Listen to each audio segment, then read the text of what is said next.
Banyak orang berpikir bahwa nama Yesus itu seperti jimat, seperti tongkat sulap yang memiliki kuasa ilahi. Jika kita berkata sesuatu, maka hal tersebut akan terjadi.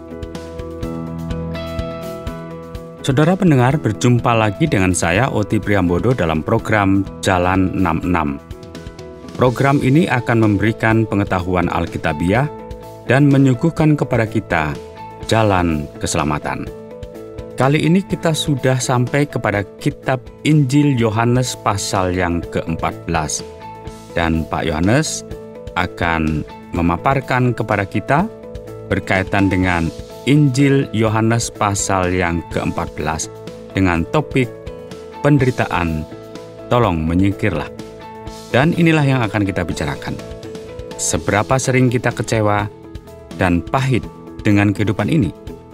Bagaimanakah kita bisa belajar untuk tetap menjadi kuat pada saat kita sedang dalam masalah? Apakah rahasia yang perlu kita ketahui untuk mengalahkan si jahat? Tetaplah bersama dengan kami dan kita akan menyelidikinya bersama-sama.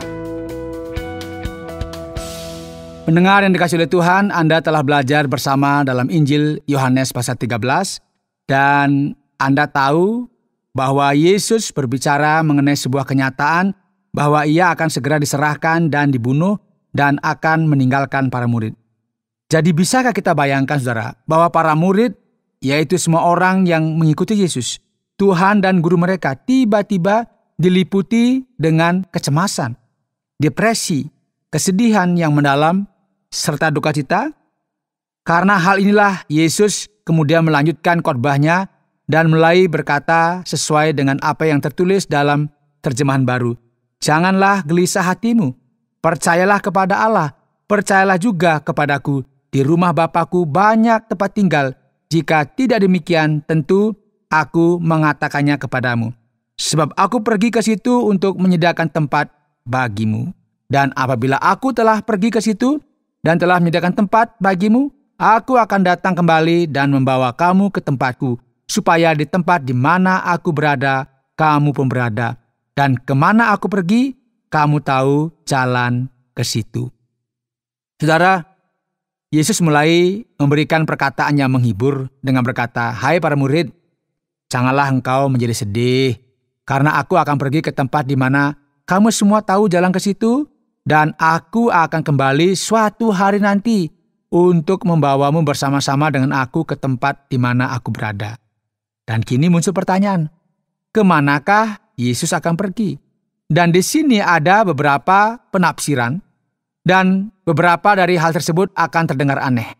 Yang pertama, banyak ahli teologi katakan referensi dari sorga itu sendiri, yaitu rumah Bapa-Ku, dan inilah tempat di mana kita semua akan pergi suatu hari nanti. Para murid juga akan ke sini. Namun demikian sangat mungkin ini menjadi referensi dari Yesus itu sendiri, karena ia tidak membuat suatu referensi akan bait Allah itu sendiri. Dan setelah ini dia akan berkata bahwa ia adalah bait Allah itu sendiri. Oleh karena itu, ini ada sebuah kemungkinan besar bahwa bagian ini ditafsirkan Yesus akan selalu ada dengan murid-muridnya. Atau ini merupakan referensi dari tempat tetap para murid dengan Yesus atau sebaliknya. Namun jika kita berbicara tentang kehadirannya secara sementara ini, bagi para murid, hal yang manakah yang Yesus bicarakan? Thomas membuka hatinya dan berbicara dengan penuh keraguan dengan berkata, "Tuhan, kami tidak tahu kemana engkau pergi. Jadi bagaimana kami tahu jalan ke situ?" "Apa yang kau maksudkan Tuhan? Jalan yang mana?" Kemudian Yesus menjawabnya. Mari kita perhatikan, ini penting saudara. Kata Yesus kepadanya, "Akulah jalan dan kebenaran dan hidup. Tidak ada seorang pun yang datang kepada Bapa kalau tidak melalui aku." Dengan kata lain, Yesus membuat hal ini sangat jelas bahwa dia bukan hanya salah satu jalan, namun dia mengatakan bahwa dialah satu-satunya jalan itu sendiri. Ada sesuatu yang sangat eksklusif dari Yesus, dan ini jelas sekali disebutkan di akhir ayat 6 ini. Ketika ia berkata bahwa tidak ada seorang pun yang sampai kepada Bapa jika tidak melalui Dia. Sekiranya kamu mengenal aku, pasti kamu juga mengenal Bapa-Ku. Sekarang ini kamu mengenal Dia dan kamu telah melihat Dia." Filipus kemudian berkata kepadanya supaya ia menunjukkan Bapa kepadanya. Tidak ada sesuatu pun yang lebih luar biasa dari sekedar membuktikan hubungan Yesus dengan Sang Bapa. Yesus kemudian menjawab dengan jawaban yang sangat mengejutkan banyak orang. Ia berkata, "Telah sekian lama aku bersama-sama kamu, Filipus. Namun engkau tidak mengenal aku. Barang siapa telah melihat aku, ia telah melihat Bapa. Bagaimana engkau berkata, 'Tunjukkanlah Bapa itu kepada kami'? Tidak percayakah engkau bahwa aku di dalam Bapa dan Bapa di dalam aku? Apa yang aku katakan kepadamu tidak aku katakan dari diriku sendiri. Tetapi Bapa yang diam di dalam aku, Dialah yang melakukan pekerjaannya. Percayalah kepadaku bahwa aku di dalam Bapa dan Bapa di dalam aku. Atau setidak-tidaknya percayalah karena pekerjaan-pekerjaan itu sendiri." Pendengar yang dikasihi oleh Tuhan, di sini kita melihat dengan jelas bagaimana Yesus berbicara kepada mereka mengenai kebenaran. Para murid menjadi sangat sedih dan mereka ingin rasanya segera sirna. Mereka ingin sakit ini segera berlalu. Dan bagaimana sekarang Yesus akan meyakinkan murid-muridnya mengenai hal ini, yaitu dengan membuktikan siapakah Dia itu sesungguhnya. Yesus adalah Sang Anak Allah, satu-satunya jalan keselamatan. Yesus yang telah diutus oleh Bapa, dan Ia jugalah yang merupakan satu-satunya jalan kepada Bapa. Jadi Yesus dengan jelas dan sangat nyata menyatakan dirinya kepada para murid supaya mereka mengerti siapakah Dia ini yang sedang berbicara dengan dia, dan hasilnya mereka yakin akan diri mereka sendiri dan mampu menyingkirkan duka dan kesedihan yang mendalam ini. Yesus berkata, "Sesungguhnya barang siapa percaya kepadaku, ia akan melakukan juga pekerjaan-pekerjaan yang aku lakukan, bahkan pekerjaan-pekerjaan yang lebih besar daripada itu. Sebab aku pergi kepada Bapa, dan apa juga yang kamu minta dalam namaku, aku akan melakukannya, supaya Bapa dipermuliakan di dalam Anak. Jika kamu meminta sesuatu kepadaku dalam namaku, aku akan melakukannya." Yesus menyatakan siapakah Dia dalam hubungannya dengan Bapa dan berkata kepada para muridnya, "Sekarang aku akan pergi kepada Bapa. Kamu akan mampu melakukan pekerjaan yang aku lakukan melalui Bapa. Segala sesuatu yang kau minta, aku akan melakukannya." Kira-kira demikian. Yesus menyatakan bahwa Ia adalah Tuhan dan bahwa Ia diutus oleh Sang Bapa, dan menyatakan bahwa Ia adalah ilahi. Dan Ia akan berkata lagi di sini dan memberikan mereka sebuah pengharapan yang besar supaya para murid mengetahui kebenaran ini dan menyingkirkan duka cita yang mereka rasakan. Coba kita perhatikan ini. "Jikalau kamu mengasihi aku, kamu akan menuruti segala perintahku. Aku akan minta kepada Bapa, dan Ia akan memberikan kepadamu seorang penolong yang lain, supaya Ia menyertai kamu selama-lamanya." Saudara, kata penolong ini sering sekali diterjemahkan sebagai penghibur atau pembimbing. Ini merupakan referensi dari Roh Kudus Allah itu sendiri. Benar sekali, Yesus adalah Anak Allah, pribadi kedua dalam Trinitas, dan kini Ia akan bersama dengan Bapa, dan Ia akan mengutus, yaitu Roh Kudus. Deskripsi yang kita dapatkan mengenai Roh Kudus di sini adalah pribadi yang akan menggantikan Yesus dalam kaitannya dengan penebusan dan keselamatan. Dan ini merupakan roh kebenaran. Seluruh dunia yang merupakan dunia yang anti Allah tidak dapat menerima Dia, sebab dunia tidak melihat Dia dan tidak mengenal Dia. Tetapi kamu mengenal Dia, sebab Ia menyertai kamu dan akan diam di dalam kamu. Aku tidak akan meninggalkan kamu sebagai yatim piatu. Aku akan datang kembali kepadamu. Kita tidak perlu khawatir dan berduka karena Roh Kudus akan diutus, dan setelah itu Yesus akan kembali menjemput para murid. Tinggal sesaat lagi dan dunia tidak akan melihat aku lagi. Tetapi kamu melihat aku, sebab aku hidup dan kamu pun akan hidup. Pada waktu itulah kamu akan tahu bahwa aku di dalam Bapa-Ku, dan kamu di dalam aku, dan aku di dalam kamu. Pendengar yang dikasihi oleh Tuhan, ini merupakan sesuatu yang luar biasa. seseorang yang tinggal di dalam Allah, yaitu mereka yang memiliki iman dalam Kristus, memiliki sesuatu yang supranatural, yaitu sesuatu yang luar biasa dalam diri mereka, dan ini merupakan sebuah fakta bahwa Roh Allah kini tinggal dalam mereka. Dan melalui kehadiran dari Roh Kudus di dalam diri seseorang, mereka akan mampu untuk meneguhkan bahwa Kristus, Allah sendiri tinggal dalam diri mereka, dan mereka menerima Kristus dalam hidup mereka, dan semua ini didapatkan melalui perantaraan Roh Kudus. Bukankah ini merupakan sesuatu yang luar biasa, saudara? Saudara akan mengerti bahwa barang siapa memegang perintahku dan melakukannya, dialah yang mengasihi aku. Dan barang siapa mengasihi aku, ia akan dikasihi oleh Bapa-Ku, dan aku pun akan mengasihi dia dan akan menyatakan diriku kepadanya. Sebuah referensi yang jelas mengenai Yesus ada di sini, dan bahwa mereka yang memiliki hubungan dengan Allah adalah mereka yang mentaati perintah-perintahnya. Dan ini merupakan referensi juga terhadap perintah untuk mengasihi, sebagaimana yang kita dapat lihat dalam keseluruhan Injil Yohanes, dan mereka yang tinggal dalam Kristus yang mengetahui kebenaran mengenai Sang Bapa terlihat di dalam hati mereka. Maka Yudas, dan jelas sekali dikatakan di sini bahwa ini bukanlah Yudas sang pengkhianat, berkata, Yudas yang bukan Iskariot berkata kepadanya, Tuhan, apakah sebabnya maka engkau hendak menyatakan dirimu kepada kami dan bukan kepada dunia? Jawab Yesus, jika seorang mengasihi aku, ia akan menuruti firman-Ku, dan Bapa-Ku akan mengasihi dia, dan kami akan datang kepadanya dan diam bersama-sama dengan dia. Barang siapa tidak mengasihi aku, ia tidak menuruti firman-Ku. Dan firman yang kamu dengar itu bukanlah daripadaku, melainkan dari Bapa yang mengutus aku. Saudara, sekali lagi Yesus menyatakan hubungannya dengan Sang Bapa.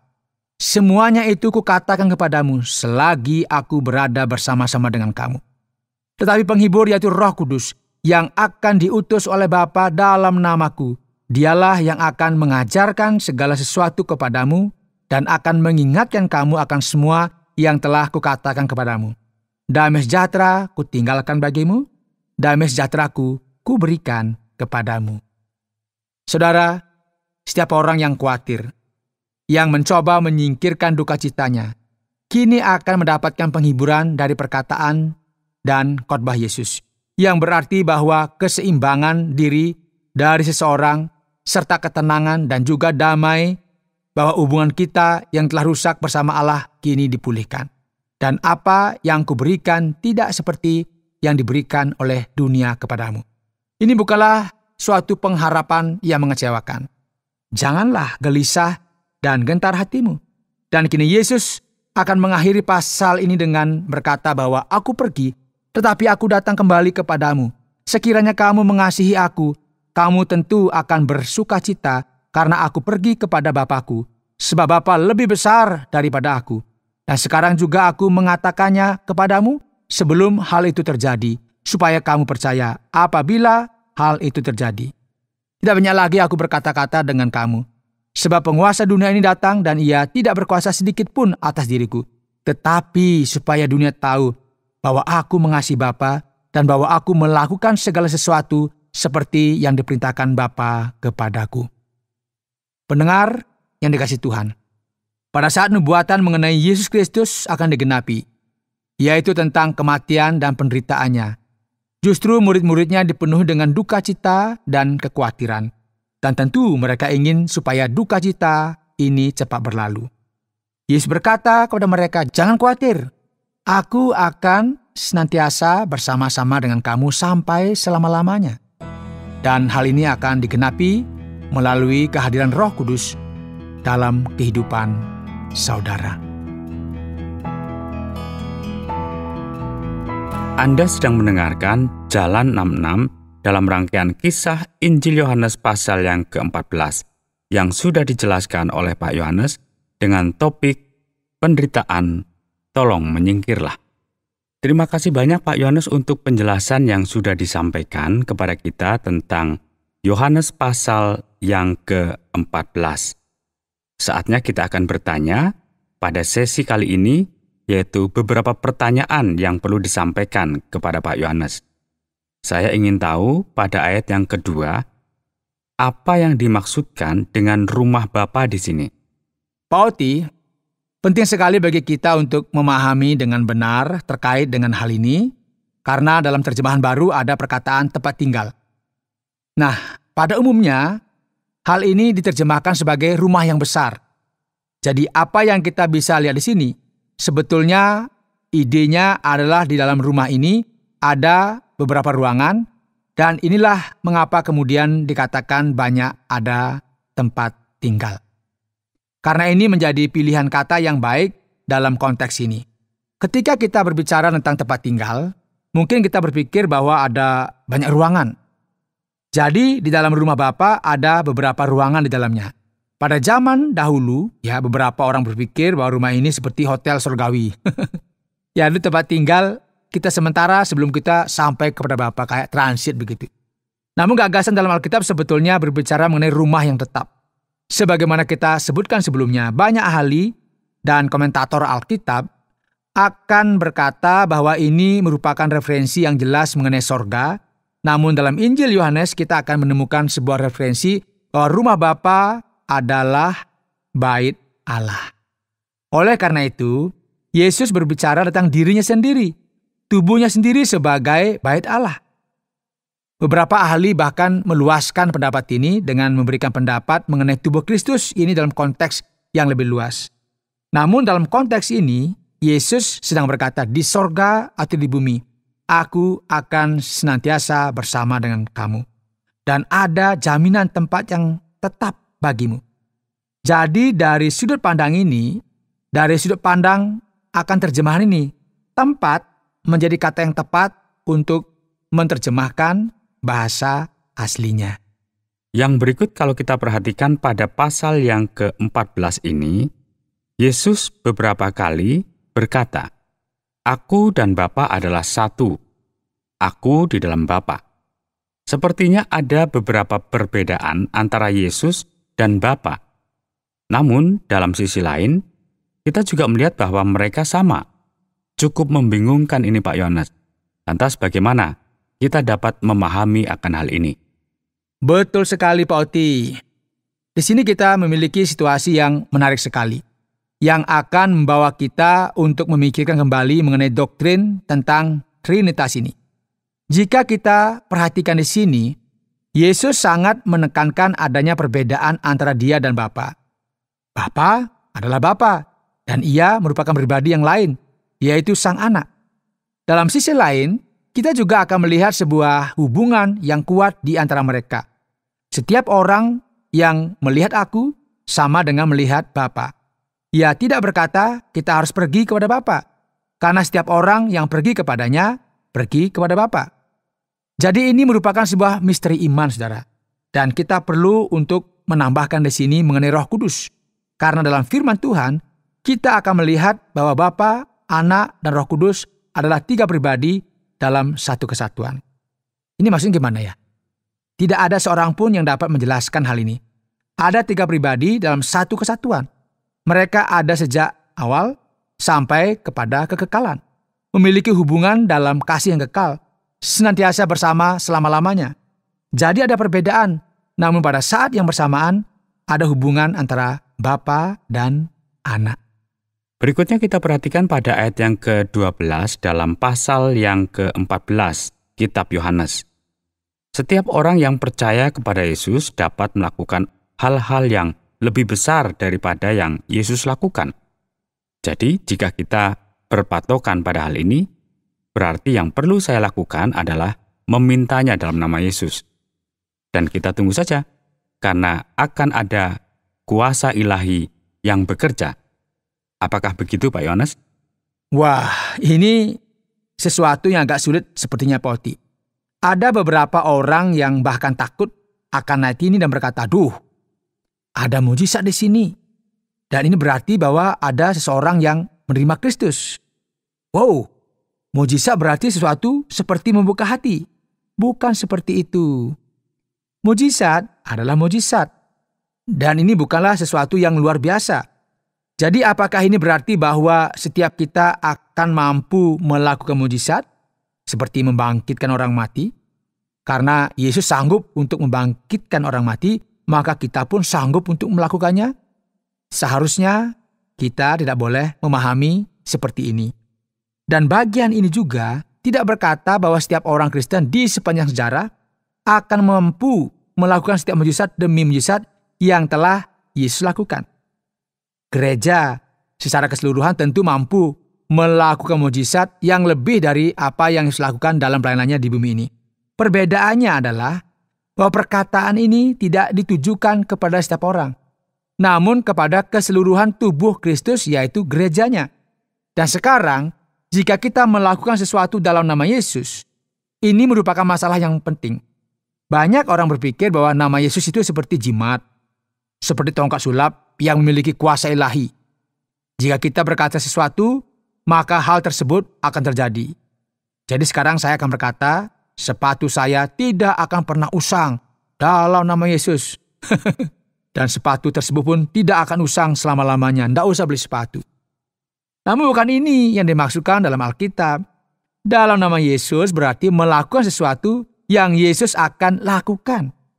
Hal ini seperti kita memiliki surat kuasa yang mengizinkan kita melakukan sesuatu untuk seseorang. Dengan kata lain, jika saya memintanya dalam nama Yesus, dalam namanya, maka Allah dengan kuasa dan kasih karunia-Nya akan melakukan hal-hal yang luar biasa ini. Kalau kita perhatikan Pak Yohanes pada pasal yang ke-14 ini, kitab Yohanes, merupakan bagian di mana Yesus lebih banyak berbicara tentang dirinya dan memberitakan tentang Roh Kudus. Lantas, apakah Ia seorang penasehat, penghibur, dan pembimbing? Dan siapa itu Roh Kudus? Kapankah Ia datang? Ini merupakan kata yang spesial dalam Alkitab, Oti. Hal ini menarik sekali, yaitu bahwa setiap orang seperti kita suka sekali memakai kata penghibur. Dalam literatur Yunani kuno, kata ini berarti seseorang yang mendampingi kita. Dan terkadang terkesan bahwa orang tersebut merupakan pembantu yang memberikan kenyamanan dan kekuatan. Seseorang yang disebut sebagai penasihat, atau bisa juga disebut sebagai pelatih olahraga. Inilah makna dari kata ini. Jadi kita bisa simpulkan bahwa Roh Kudus adalah pribadi yang mendampingi kita, yang memberikan kekuatan dan kenyamanan kepada kita, yang menasihati dan menjadi pengacara kita. Kata penghibur merupakan kata yang bagus karena ada beberapa aspek di dalamnya. Dan sekarang Roh Kudus yang dijanjikan oleh Yesus, dan mari kita perhatikan hal ini dengan seksama bahwa Dia sudah datang.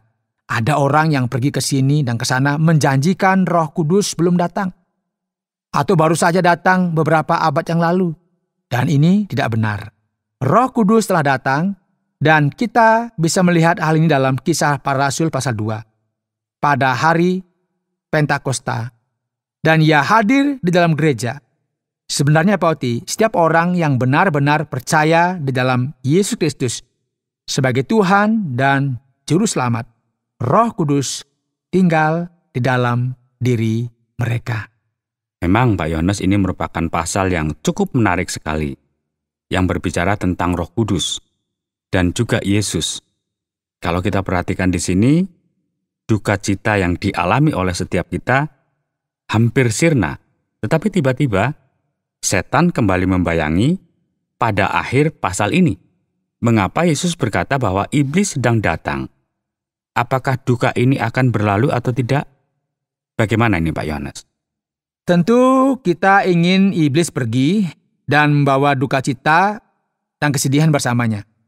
Dan jika kita terus berpikir sepertinya kebaikan akan menang, namun tiba-tiba kebaikan kalah juga pada akhirnya. Apa yang terjadi dengan cerita ini? Mengapa firman Tuhan berkata bahwa pangeran dari dunia ini sedang datang? Namun ia tidak berkuasa atas aku. Namun ia datang supaya dunia tahu. Dan Yesus terus berbicara mengenai hal ini dan alasan akan hal ini adalah supaya para murid mengerti apa yang terjadi. Mereka marah kepada Yesus dan berkata, sepertinya untuk sementara waktu iblis kelihatannya memiliki kuasa. Dan jelas sekali bahwa mereka yang melawan Yesus, yang menentangnya dan mencoba untuk membunuhnya sebenarnya sedang dipengaruhi oleh kuasa iblis. Sepertinya mereka memiliki kemenangan Namun hal ini dibiarkan terjadi seperti itu karena Yesus akan bersama dengan para murid-Nya. Ia akan mempersiapkan tempat bagi kita di rumah Bapa, dan Ia akan bersama-sama dengan mereka karena kini Ia akan mengirimkan Roh Kudus. Oleh karena itu, iblis sedang bergerak, namun tetap saja kemenangan akan menjadi milik Kristus. Baik, terima kasih banyak Pak Yohanes untuk penjelasan yang sudah disampaikan. Dan sebelum beranjak, mari kita dengarkan kesimpulan akhir, karena kita akan belajar bagaimana untuk mengaplikasikan hal ini dalam kehidupan kita. Saudara, dalam program Jalan 66 hari ini, kita telah mempelajari Yohanes pasal 14 bersama-sama. Tema kita adalah penderitaan, tolong menyingkirlah. Para murid menjadi tawar hati, mereka sedih dan berduka karena Yesus akan meninggalkan mereka. Yesus kemudian menjelaskan kepada mereka bahwa Ia tidak akan pernah meninggalkan mereka, karena Roh Kudus Sang Pembimbing akan dikirimkan untuk menghibur hati mereka. Jadi pendengar yang dikasihi oleh Tuhan, mungkin kini kita ada di pertengahan antara perasaan sedih dan bahagia dalam kehidupan kita. Namun kebenarannya adalah tidak peduli tentang apa yang terjadi dalam kehidupan kita. Siapa yang akan datang dan pergi, kita akan selalu mencari ketenangan, kenyamanan, dan penghiburan bagi hati kita. Dan kita tidak akan pernah benar-benar nyaman dan dihibur sampai kita benar-benar tahu dengan jelas dan benar-benar yakin dalam kehidupan kita.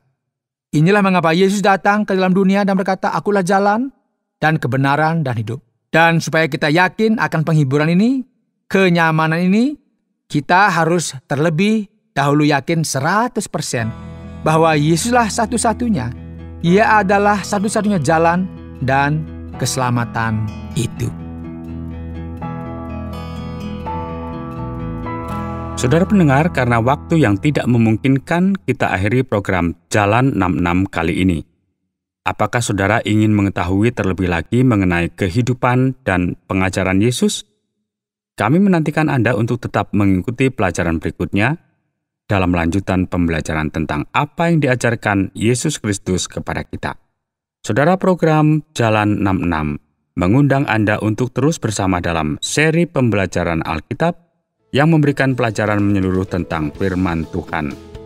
Jika Anda memiliki pertanyaan atau berespon terhadap topik berhubungan dengan program ini, silakan menyampaikan melalui WhatsApp ke nomor 081 333 777 386 081 333 777 386. Terima kasih atas perhatian Anda.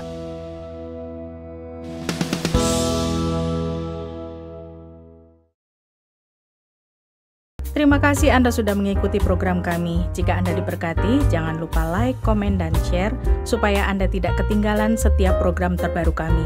Jangan lupa juga untuk subscribe channelnya dan nyalakan loncengnya. Jika Anda ingin mendukung pelayanan kami, bisa melalui rekening kami berikut ini atau menghubungi kami di sini.